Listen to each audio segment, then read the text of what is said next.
வணக்கம். வாங்க சூப்பரான ஒரு கத்திரிக்காய் கடையில் எப்படி செய்யலான்னு பார்க்கலாம். இட்லி தோசைக்கு சூப்பராக இருக்கும். வாங்க எப்படி செய்யலான்னு பார்க்கலாம். அதுக்கு பூண்டு, வெங்காயம், பச்சை மிளகாய், தக்காளி சேர்த்துக்கோங்க. கத்திரிக்காய் ஒரு 1/4 கிலோ அளவுக்கு சேர்த்துட்டு தண்ணி ஒரு டம்ளர் வச்சுருங்க. ஒரு 150 மில்லி வச்சுக்கோங்க. மிளகாய்த்தூள்னால் சாம்பார் பொடி, உப்பு, மஞ்சள் பொடி சேர்த்து 2 விசில் விட்டு இறக்கிடுங்க. ப்ரெஷர் அடங்கினதும் குக்கரை ஓப்பன் பண்ணிங்கன்னா தண்ணி கம்மியாக கரெக்டாக இருக்கும். இப்போ இந்த டைமில் நல்லா மத்து வச்சு கடைஞ்சி விட்டுக்கோங்க.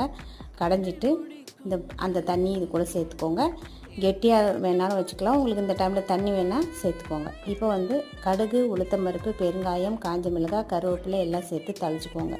தண்ணி வேணும்னா நீங்கள் எக்ஸ்ட்ரா சேர்த்து கொதிக்க வைக்கணும். நான் தண்ணி சேர்க்கலை, அதனால் அப்படியே தாளித்து கொட்டிட்டேன். அவ்வளோதாங்க. சூப்பராக இட்லிக்கு ஒரு கத்திரிக்காய் கடையில் ரெடி. பிடிச்சிருந்தா ட்ரை பண்ணி பாருங்கள். மறக்காமல் சப்ஸ்கிரைப் பண்ணுங்கள், லைக் பண்ணுங்கள்.